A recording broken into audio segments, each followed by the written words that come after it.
My new book, Pillars for Life, A Guide to Spiritual Ethics and Practice, is now out and available for you to read and purchase. You can check out our website, willowhealing.org, to find a link, or you can find it on Amazon. We look forward to getting your feedback, and if you love it, please leave a review and share with your friends. Now it's time for the show. Welcome to Willow Healing Matters, the podcast. We are so excited to have you joining us on this journey where we explore different ways to empower your soul, whether it's healing in your kitchen or all the way up in the corporate world. Come with us as we look into different ways to heal your mind, body, and soul. Hey everyone, it's Catherine Cristani with another episode of Willow Healing Matters, and today I am joined by the lovely Nicola Beer, and she is a trauma-informed therapist, a relationship specialist, and a psychedelic retreat facilitator with over 20 years of experience supporting individuals and couples through anxiety, emotional pain, betrayal, and burnout. Her work blends trauma therapy with plant medicine, which is, I can never say this, psilocybin mushrooms and Sempendro, a cactus, to help people heal core wounds, break unhealthy patterns, and connect to themselves and others. Passionate about the intersection of love, mental health, and spiritual growth, Nicola offers deep, heart-centered support for those seeking real change. So a big welcome to the show, Nicola. Thank you so much. It's a pleasure to be here. That one always gets me. I don't know why. It's just like I see it and there's like too many S's and C's and Y's. Yeah, I don't know it was why. difficult for me to spell psilocybin at the beginning as well. I kept spelling it wrong. So yeah, it's a funny word. It is a funny word. I agree, but it's funny. It gets me every time. But but welcome, and I feel there's a lot to unpack in your little bio. So what kind of started you on your journey to becoming a trauma-informed therapist, and then, you know, adding psychedelics and devolving your practice? Sure. So it started really, I guess, from my childhood. Growing up, my mum had bipolar, but it was undiagnosed at the time. And she was often very aggressive and then sometimes really depressed and sad. She just couldn't cope.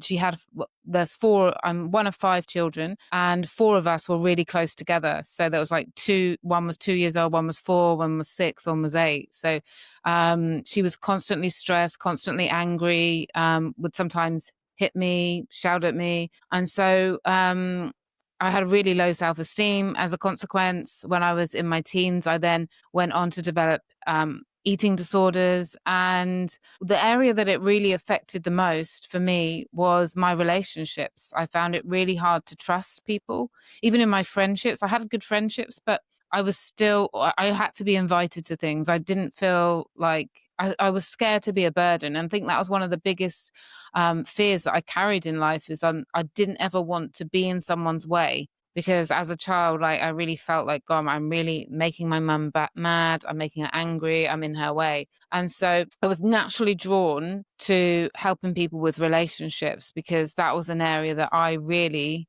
needed to grow in. And I found it so difficult because I'd really want to be in a loving relationship. I'd fantasize, about being married and having this dream relationship, but I kept sabotaging it. When good people came along, I would end the relationship before it could get started. I'd find excuses, and the excuses were really just fear. I'd see red flags everywhere. And so after doing traditional counseling and talk therapy, it wasn't really working for me.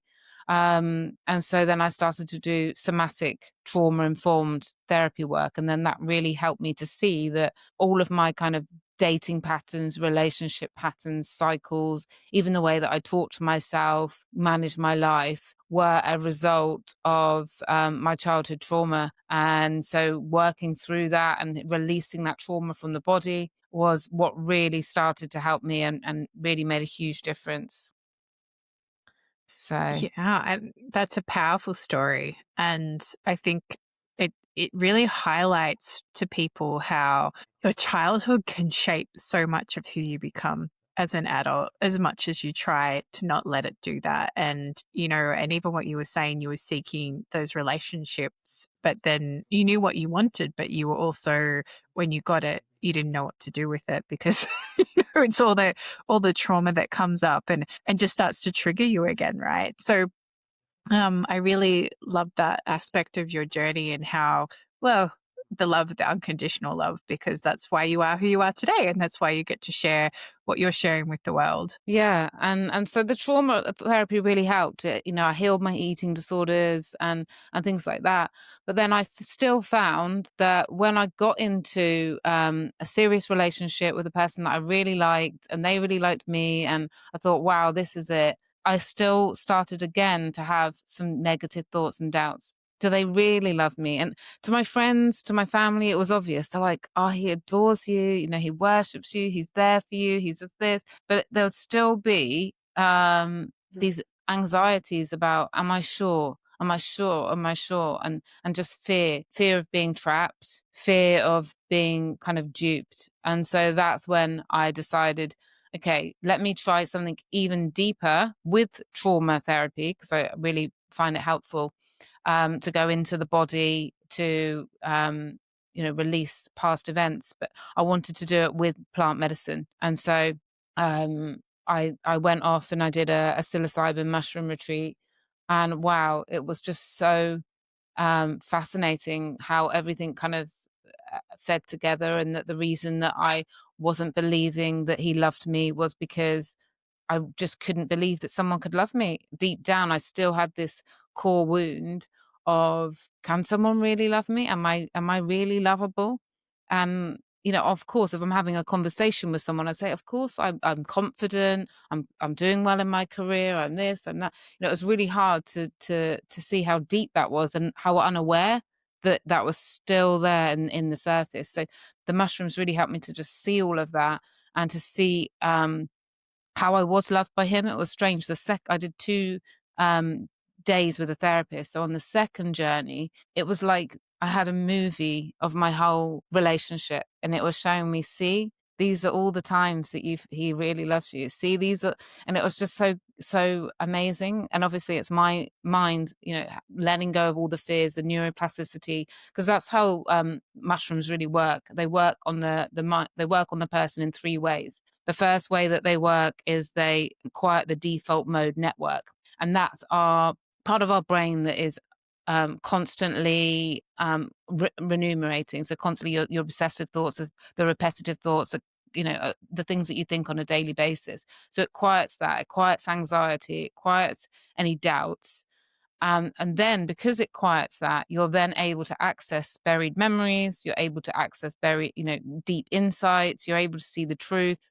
It calms the amygdala, the fear center of the brain. And it also works with neuroplasticity, which is where you get to make new neural pathways. And again, you break free from the set pathways of thinking. So for me, once I came back from that retreat, and it was a one-on-one retreat with a lady, I felt so different, and I could see things differently, and I felt differently. So that had a really dramatic impact on me. And that's why then I decided, right, I need to also combine with the somatic online trauma therapy that I do and relationship therapy. I need to combine psychedelics.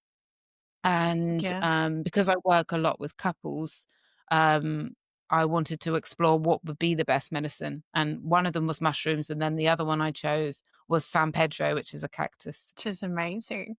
And I feel it's so important to highlight too what you shared was that the plant medicine's working on your own fears and your own, neuroplasticity, because I think a lot of people just expect, and it was funny, I interviewed someone and the first time we had ayahuasca, nothing happened. And he's like, what? Like, because he wasn't ready.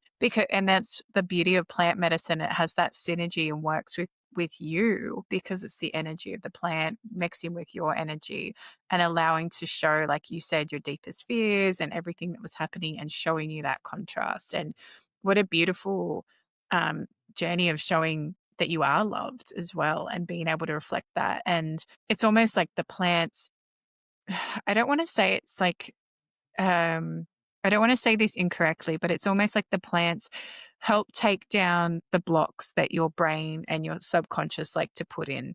really quickly that can take years and years and years and years to unpack. Whereas the plant medicine speeds it up to a point, but you really need to do it under the right conditions with the right facilitator and with the right mindset going in where you're open and willing to change. Whereas if you're very think it's going to be a quick fix, it's not going to do what you think it's going to do. Absolutely, yeah. It's you can really fast track it, and that's the beauty of it.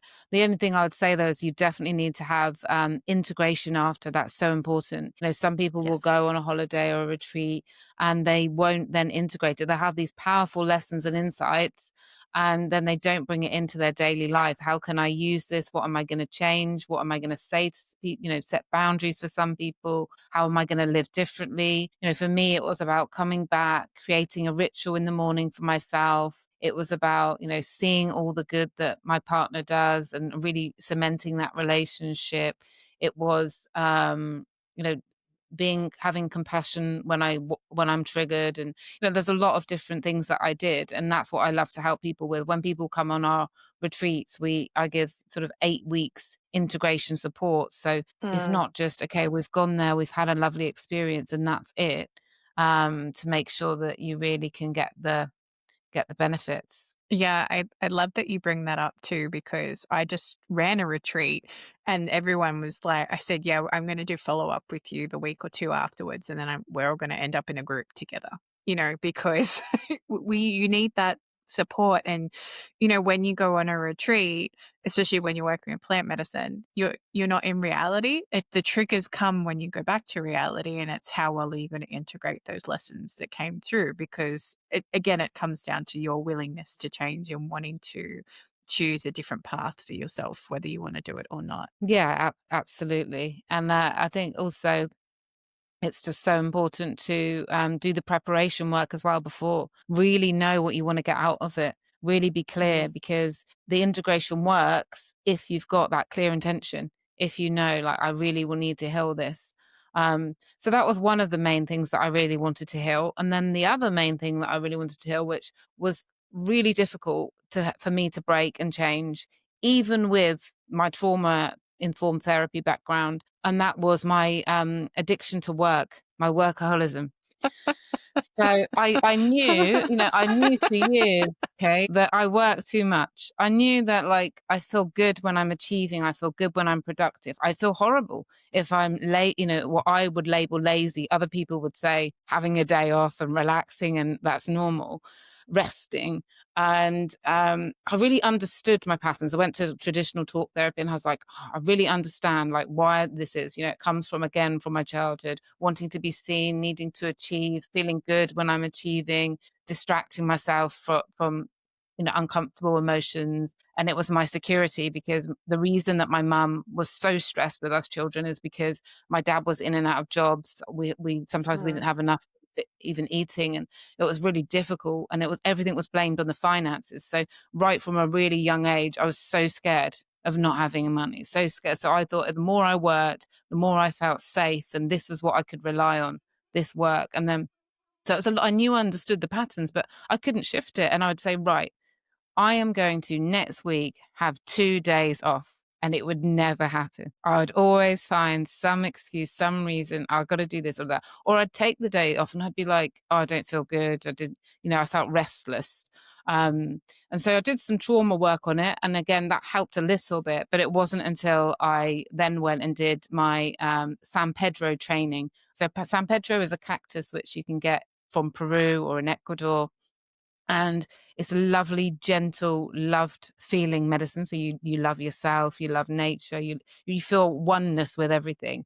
And I went for that training retreat to be trained in it because I thought this is a great medicine for couples and it will help them to connect. So it's like a connecting medicine, connecting to yourself, connecting to nature, connecting to others. And in that was when I was able to heal this workaholic pattern, which I just thought, this is part of me, who I am. And I was beginning to just accept that I'll always feel bad, I'll always have to fight. Um, and this San Pedro, it was a training to work with people in the psychedelics and use this medicine. It was like an apprenticeship with a shaman, and it was wow. It really helped me to see again You can see these patterns logically, but when you actually feel them, I think that's the difference. When you're on the medicine, you feel it and you see it in complete crystal clear clarity, and that enables you then to shift. And then since then, I've been able to feel so much more peace, enjoying working less and taking time off and looking after myself and loving myself. Occasionally, very rarely though, but occasionally I do get these little voices, but I don't listen to them. The little voices that say, "Oh, you're being lazy. Are you sure you're tired? Are you sure you can't?" And I just laugh at them now. It when I was sticking my hand up before because I understand what that's like, because I used to run a company, and when I stepped away from that, it took me actually it's only now, so it's like nearly 2.5 years later that I realized I don't have to book out my calendar every day to show that I'm busy or achieving something, and I don't have to be doing multiple things at once, and I don't have to I don't have to do all those things. It's just this unrealistic expectations I put on myself and defaulted into because running a company was really time consuming, and the only way to get everything done was multitask like to everything, but Mm, then that's not good for your focus and your energy either. And that's why I ended up in burnout and adrenal fatigue and all the fun stuff with that. mm, And I feel it's such an important thing that you share too, that it's almost when we're high achievers, we have this guilt about resting. Like my coach tells me all the mm, time, he's like, Catherine, you need to rest. Go rest. And I'm like, okay. And the funniest things happen whenever I actually consciously choose to rest. Like I was sleeping on the lounge because I had a nap. I was like, oh no, I can't have a nap, but I'm really tired and I need a nap. And I woke up to money in my bank account. Like random money had come into my bank account and all these payments had come through. And I wow, was like, is this because I slept? And then it's wow, like, my coach is like, no, because you've done all the work. Now you just need to allow yourself to rest and receive and then I was on an interview the other morning and she was sharing, which I think is really beautiful. She said in her calendar every day, she puts in a schedule, like actually schedules in miracle moments so that she can allow mm, miracles to come in so she can receive them. So I was like, I'm going to do that on my calendar. That seems amazing. So that's on my calendar now. It's really nice to see time for miracles. I'm like, okay, great. I'll just let that happen. great. And So just that's like your rest time. You block that for rest. exactly, Oh, exactly. lovely. And Mm, allowing that space, like you said, and it's almost like, I say we're like a recovering workaholic because you don't realize that you get mm, addicted to the stress. And for me, like when you said when you feel it, it was the only that contrast, whenever I would take time off, I would get unwell because my body was so addicted to needing that cortisol to keep functioning, and things like mm. that, like when you reflect on that. So I love that you found with the San Pedro that you found that you were able to see the love and the connection in that. And I love also that you went, I'm going to go do this because couples need to see that connectedness with each other too, which is a really beautiful contrast as well. Yeah, I really love doing the couples work with the San Pedro because it helps individuals to connect to themselves. So normally I would let them to have a whole day on themselves on the medicine. And the thing I love about San Pedro is that it lasts for normally 12 hours. So Wow. you've got this loving, loved up feeling where you can view your whole life, you can feel your emotions, you can understand, interpret things, you can be creative, you can just have this day where you're just in awe of life and work through things. And so it's great for an individual. And then it's coming together, and couples find that they can talk through things that when they've tried to talk about it in normal, situations, they'll just have resentment, defensiveness, blame, oh, you did this or you said that, but you did this to me 2 years ago. It's just the same kind of thing. Whereas on this medicine, they're really able to just be calm, to express. And it's because it takes away the fear of feeling your emotions. It takes away the fear of expressing your emotions. So it's a really great medicine. And it's also a great medicine for people that aren't sure about psychedelics, that's a little bit scared, a little bit afraid, or I don't want to alter my mind, I don't want to see visuals, because there's no visuals. And you are aware of who you are and where you are. You can go to the bathroom by yourself. With psilocybin, sometimes you need to escort people to the bathroom and wait outside for them, kind of thing. And obviously ayahuasca is completely different. So I really like it because it's gentle as well, and couples can talk on it. They can, sometimes couples will talk slowly and talk through things, and sometimes they'll just lie there and hug, and they don't need to say anything because what they're feeling each other. It's really magical Mm. actually how it works. So Uh, yeah, I really I like got doing it. goosebumps. I got goosebumps. And when you were sharing that, I just saw like a cactus, but it was all heart. Like it was just like this big heart. Mm, And it's almost like, um, what I'm kind of getting intuitively is that the medicine bypasses the ego, bypasses the brain, the logic, and it just takes everyone back to that heart centered feeling and connecting with that deeper levels. And when you have a conversation from there, when it's like full of love and heart connection and allowing your emotions to be heard and acknowledged, that is when you get movement. And that is when, like you said, you don't end up butting head. There's no blame, there's no shame. It's just like, oh, just acceptance and love and allowing the person to be who they need to be. yeah, absolutely. Because when a couple, may have a conversation, they might say, "Well, you really upset me," and the person will be straight to, "Well, why are you upset by that?" Or "I didn't do this," or like straight defend. And with this, it's like, wow, how did I do that? Curiosity, openness, really wanting to help, really feeling on their face, in their heart. So yeah, it's powerful, and the fact that it lasts so long as well.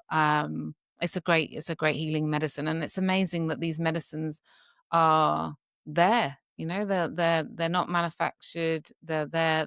They really help people to heal. And now people are using psychedelics for addiction, for chronic pain, for burnout, for creativity, for relationships. They have so many wonderful benefits. So they're a great complement to therapy for those who would like to go deeper. Yeah. Yeah. And I like how you said that too. It's a complement to therapy because if you're not willing to do the other work on both sides of it, like you said, stepping in with a clear intention and then also having that integration on the other side, then it's almost like a band-aid approach, right? Like it's not going to actually Mm. serve it will show you things, but if you're not willing to do the work and go deeper and help integrate that, then it's not going to have those lasting implications like you've had in your life. And I'm sure your clients have had too, because you create your systems and your retreats so that they have that ongoing support afterwards. Yeah, and there are some people that are like, I don't want to do the therapy, I don't want to do the work. I'm just going to go and do ayahuasca. They're like, that'll help, and it's like, well, I don't know where they're getting that message from. It may help for a short while, or they might be scared or panicked. But